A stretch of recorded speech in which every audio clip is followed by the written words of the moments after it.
kita baca pada malam ini, saya akan berikan sedikit tafsir berkenaan beberapa ayat dan kaitan berkenaan dengan dua surah yang kita bacakan. Kita sambung minggu yang lalu, wa asirru qawlakum aw ijharu bih innahu alimun bidatis sudur. Kamu buat terang-terangan, kamu sembunyi apa-apa dalam hati, semuanya dalam pengetahuan Allah Subhanahu wa taala. Sama seperti ayat yang keempat, ya'lamu ma fis samawati wal ard wa ya'lamu ma tusirruna wa ma tu'linun. Allah mengetahui apa yang ada di bumi, apa yang ada di langit, apa yang kamu tunjuk, apa yang kamu sembunyi, semuanya dalam pengetahuan Allah Subhanahu wa taala. Dan Allah jadikan bumi ini untuk kita mengembara, berkelana. Selagi mana ada peluang diberikan oleh Allah Subhanahu wa taala, pergilah ke mana-mana. Wa kulu min rizqi, dan makanlah daripada rezeki-rezeki di tempat-tempat yang Allah telah berikan kamu peluang untuk berada. Tapi ingat, wa ilaihin nusyur, kamu semua akan dikembalikan kepada Allah Subhanahu wa taala. Dua ayat yang seterusnya, ayat 16 dan 17. Amintum ma fis sama, apabila kamu berada di satu tempat, kemudian dalam keadaan yang tenang, aman, damai, kita dapat harta, semua ini telah melalaikan kita daripada Allah Subhanahu wa taala, sehingga menjadi mustahil kepada kita untuk merasakan akan datang azab daripada Allah Subhanahu wa taala. Mungkin akan ditelan oleh bumi, semuanya itu yang terjadi tidak akan kita percayakan. Yang telah terjadi pada kaum yang sebelumnya, seperti ayat yang kelima surah At-Tawabun, alam ya'tikum naba'ul ladzina kafaru min qabl fadhaqu wabal amrihim walahum adzabun alim.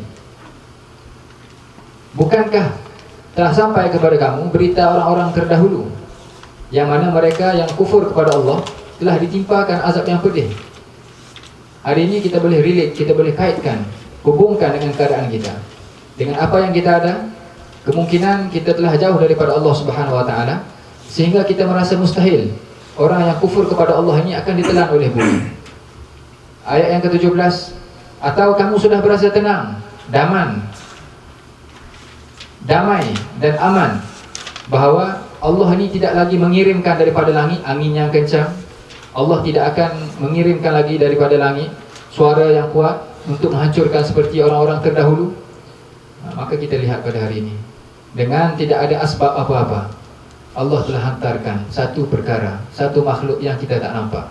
Itulah virus. Kita boleh kaitkan pada hari ini. Kerana apa? Kerana mungkin walaqad kadzdzabal ladzina min qablihim, orang-orang terdahulu. Minggu yang lalu kita telah bacakan ayat berkenaan dengan apabila mereka mahu dicampakkan di dalam neraka, penjaga neraka tanya apa? Qalu bala qad ja'ana nadhir, ayat yang ke-9. Bukankah telah sampai kepada kamu orang yang memberikan peringatan, orang yang memberikan kabar gembira? Mereka bilang apa? Telah sampai pada kami, tapi fakadzabna, kami telah mendustakan orang tersebut. Ini telah kita ceritakan. Orang yang dustakan peringatan, orang yang dustakan amaran daripada Allah, Allah akan buka seluas-luasnya apa dia? Pintu rezeki kepada mereka. Sanastadrijuhum min haitsu la ya'lamun, sehingga mereka semakin jauh dan semakin jauh menikmati kehidupan dunia. Datanglah satu waswas daripada syaitan, kamu teruskan saja, kamu dalam keadaan begini, rezeki banyak masuk, teman ramai, orang suka pada kamu. Tetapi dalam keadaan yang tidak sedar, Allah telah sayang lagi kepada dia, Allah telah timpakan kepada kita semua. Bukan dia saja yang dapat virus-virus yang berlaku di seluruh dunia. Sebab itu dalam ayat yang saya bacakan semalam, wattaqu fitnatan la tusibanna alladziina zalamu minkum khassah. Kadang-kadang ada setengah orang bergembira dengan fitnah ataupun azab ataupun ujian ataupun malapetaka, musibah ataupun apa saja yang kita namakan, perkara yang kita tak sukai tertimpa kepada satu kaum. Kerana begitu. Tetapi mungkin kita juga akan terkena gara-gara apa? Gara-gara mungkin ada orang-orang terdahulu yang berbuat maksiat kepada Allah, kita pun akan tertimpa. Walaupun di dalam Al-Quran Allah bagi tahu, wala taziru waziratun wizra ukhra. Kalau kamu sudah buat satu dosa, dosa kamu tidak akan terbalik kepada orang lain. Kalau satu orang ayah dia buat dosa, dosa itu tidak dikenakan kepada anak-anak dia kan. Masuk dalam kubur dia sendirilah yang tanggung. Atau kita buat dosa di sini, dalam kubur cerita orang lain, kita sendiri yang akan tanggung. Tetapi mengikut konsep dunia, kata mufassir, satu orang ayah yang buat satu dosa, sebagai contoh, ayah dia minum arak, yang dapat nama buruk siapa? Isteri dapat nama buruk, anak dapat nama buruk. Ini dinamakan azab yang akan ditanggung orang yang setelahnya. Orang-orang dahulu mereka melakukan perebutan kuasa, yang jadi masalah siapa? Kita seterusnya. Jatuhnya kerajaan Utsmaniyah, yang tidak ada kerajaan siapa? Kita orang-orang negara Islam. Karena apa? Karena orang-orang terdahulu mereka telah melakukan kesilapan, kesalahan, yang menanggungnya siapa? Kita pada hari ini. Sebab itu Nabi SAW bersabda, orang yang buat baik, maka Allah akan selamatkan 7 keturunan dia. Dalam konsep apa? Mungkin dahulu dia hormati orang alim, kemudian akan lahir daripada keturunan dia orang alim. Tapi kalau dulu dia buat perkara yang tidak baik, perkara yang dimurkai oleh Allah, maka orang seterusnya akan menanggung apa yang dibuat dahulu. Nampak tak? Jadi di sini Allah Subhanahu Wa Taala telah kaitkan dengan orang-orang yang merasa selesa dengan nikmat Allah tetapi jauh daripada Allah Subhanahu Wa Taala. Maka bukan dia sahaja yang akan menanggung, bahkan orang yang setelah kemudiannya, anak cucunya juga akan menanggung perkara yang sama.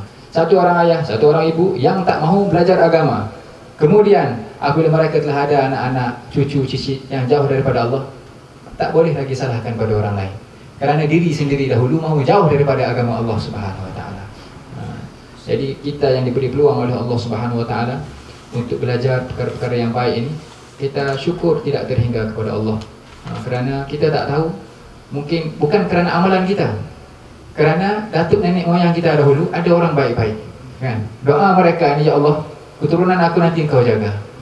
Mungkin barakah doa mereka kita dapat bersama malam ini kan? Dan kita mau jadi lebih baik daripada mereka, bagi terjaga keturunan kita yang akan datang seterusnya. Sebab itu Nabi SAW bersabda dalam satu hadis, ajaban lil mu'min la yaqdillah lahu qata'an illa kana khairan lahu in asabathu dharra sabara. Sungguh ajaib keadaan orang-orang beriman. Aneh sekali keadaan orang beriman. Tidak akan menghadapi sesuatu kesukaran ataupun sesuatu kebaikan ataupun keuntungan, kalaulah tertimpa pada mereka ini musibah, perkara yang tidak enak, lalu mereka bersabar. Kemudian Allah tambahkan, lipat gandakan kesabaran mereka dengan perkara yang baik yang mereka pun tidak jangka. Kan? Kemudian apabila mereka mendapat nikmat dan kesenangan, mereka bersyukur, maka menambah kebaikan dan pahala baginya. Dan yang demikian tidak terjadi kecuali kepada orang yang beriman kepada Allah Subhanahu Wa Taala. Orang kafir tak ada perasaan ini. Kan? Orang kafir sentiasa mempersoalkan, kenapa Allah buat begini, kenapa Tuhan buat begini, kenapa jadi begini, kenapa jadi begini. Orang beriman dia ada satu kunci dia, qada dan qadar. Sebab itu Rasulullah berkata apa? Man kana yu'minu billahi wal yawmil akhir, barang siapa yang beriman kepada Allah dan hari akhirat. Maksudnya apa? Orang yang beriman dengan hari akhirat dan beriman kepada Allah, falyakul khair aw liyasmit. Kalau dia ni bisa berkata-kata dengan berkata yang baik, maka silakan, alhamdulillah.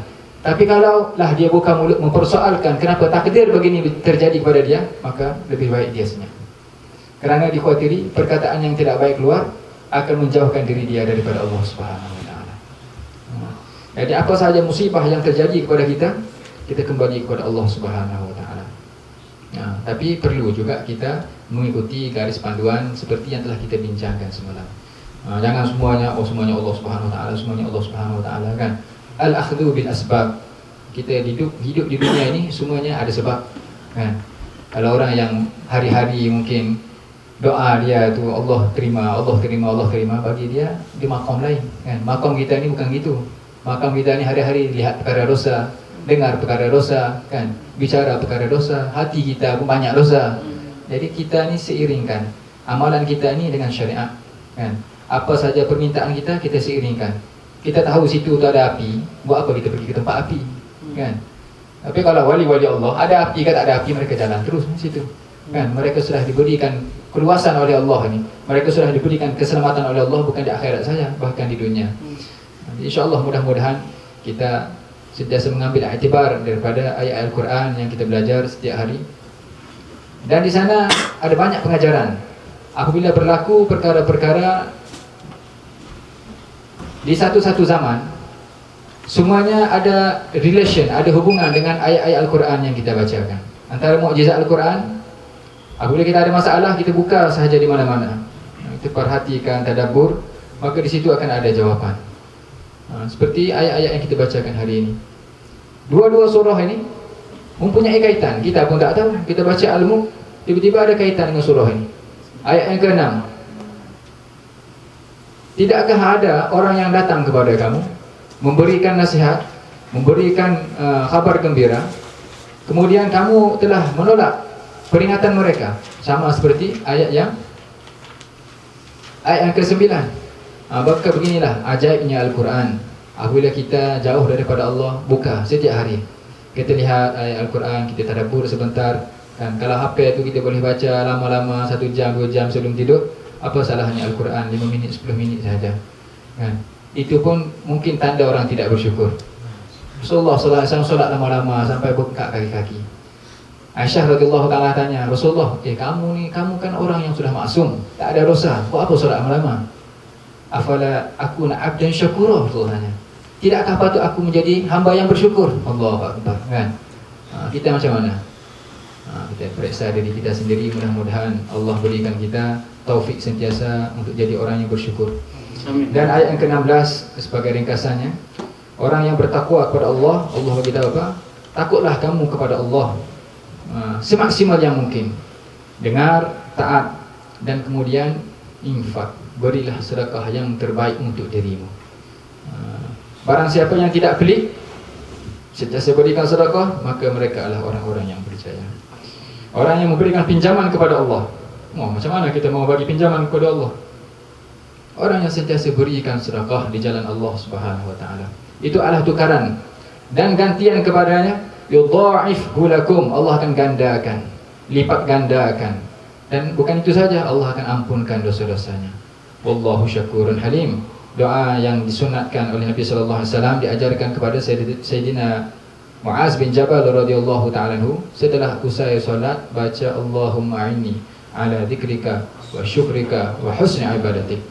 Ya Allah, berilah aku bantuan untuk sentiasa ingat kepadamu. Ingat kepada Allah ni mungkin dalam keadaan yang kita susah, keadaan kita senang ini, kadang-kadang kita alpa, keadaan kita duduk dalam masjid kita ingat kepada Allah. Tapi kalau Allah uji kita dalam tempat yang maksiat, tempat yang jauh daripada pandangan orang-orang ramai, teman-teman kita, kita tidak ada kekuatan untuk lari daripada maksiat tersebut. Maka ya Allah, berikanlah kami kekuatan, bantuan untuk sentiasa ingat kepadamu, dan bantuan untuk sentiasa syukur kepadamu, dan bantuan untuk sentiasa mempercantikkan amal ibadat. Kita mau pakaian kita saja cantik hari-hari mungkin, kita mau sentiasa nampak ganteng kan, nampak tampan, nampak handsome, tetapi kita mahu juga cantikkan amal ibadat kita. Mudah-mudahan daripada amal ibadat kita itu akan dicantikkan Allah pada hati-hati kita, seperti mana hati orang-orang soleh terdahulu, insyaAllah. Mudah-mudahan sekadar itu saja pada malam ini. Allah selamatkan kita, Allah hindarkan kita daripada wabak-wabak yang sedang melanda seluruh dunia. Allah berikan kita kehidupan yang baik di dunia dan akhirat. Allah berikan kita manfaat yang banyak kepada manusia yang lain, dan Allah timpakan kepada kita, ataupun Allah limpahkan kepada kita barakah rezeki kita yang penuh rahmah. Kita boleh berkongsi dengan orang-orang lain juga, insyaAllah. Sekarang itu saja.